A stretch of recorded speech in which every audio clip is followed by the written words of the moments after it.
कक्षा 7वीं ब के छात्र एवं छात्राएं आज आपके सामने एक कहानी कठपुतलियों के द्वारा प्रस्तुत करने जा रहे हैं, जिसका शीर्षक है शेर बनाने वाला। तो चलिए शुरू करते हैं।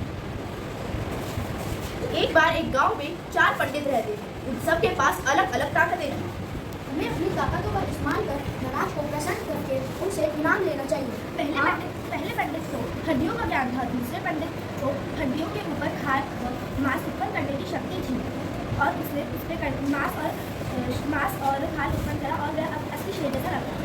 तीसरा पंडित मृत शरीर में जान डालने की क्षमता रखता था, किंतु चौथा चतुर व समझदार था। एक दिन वैसा भाग गया।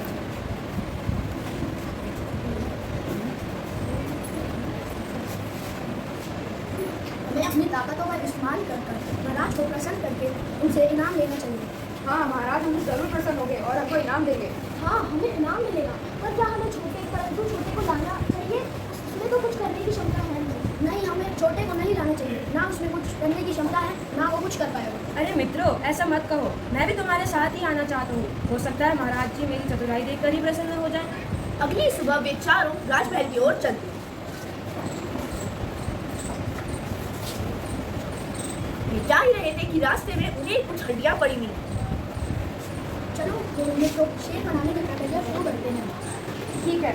नहीं, तुम्हें इन शेरों को नहीं बनाना चाहिए। अगर ये शेर बन गया तो ये सबसे पहले हम सब की ही जान लेगा। तुम चुप रहो और हमें अपना काम करने दो। ठीक है, पर पहले मुझे पेड़ पर चलने दो। उन तीनों ने शेर बनाने की प्रक्रिया को शुरू करा और पहले पंडित ने शेर की हड्डियों को सही तरीके से जमाया। दूसरे पंडित ने उन हड्डियों के ऊपर खाद व मांस उत्पन्न करा और अब वह एक बहुत ही अच्छा शेर दिखाई दे रहा था।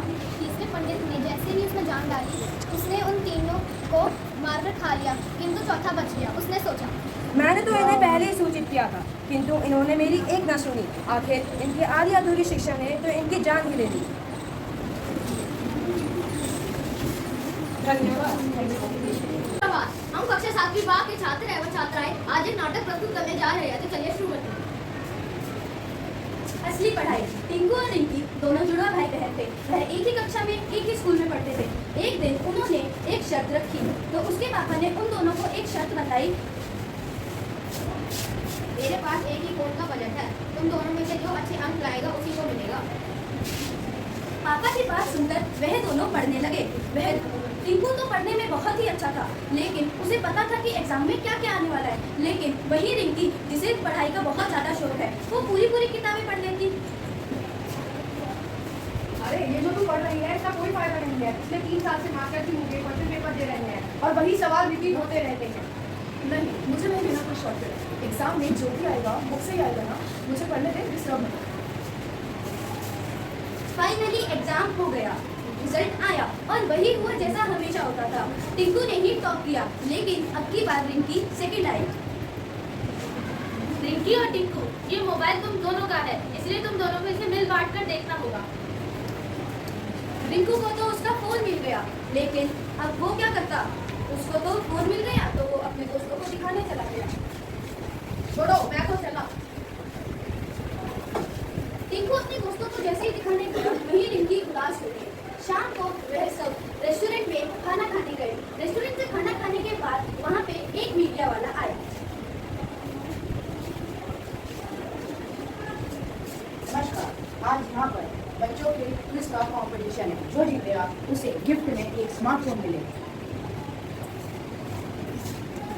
यह बात सुनकर टिंकू और रिंकी दोनों के बीच में क्विज हुई और रिंकी ने बुक से पढ़ा था तो उसे सब कुछ आता था, लेकिन वहीं उसकी जगह टिंकू ने सिर्फ इम्पोर्टेंट पढ़ा था, जो सिर्फ स्कूल में आने वाला था, तो उसे क्विज तो नहीं आ रही थी। तो वो दोनों अपनी क्विज करते करते रिंकी को अपनी क्विज में उसने अपनी क्विज खत्म करी और उसने अपना पेपर सर को दे दिया। वहीं टिंकू को कुछ आ नहीं रहा था तो उसने हार मान के अपना क्विज दे दिया।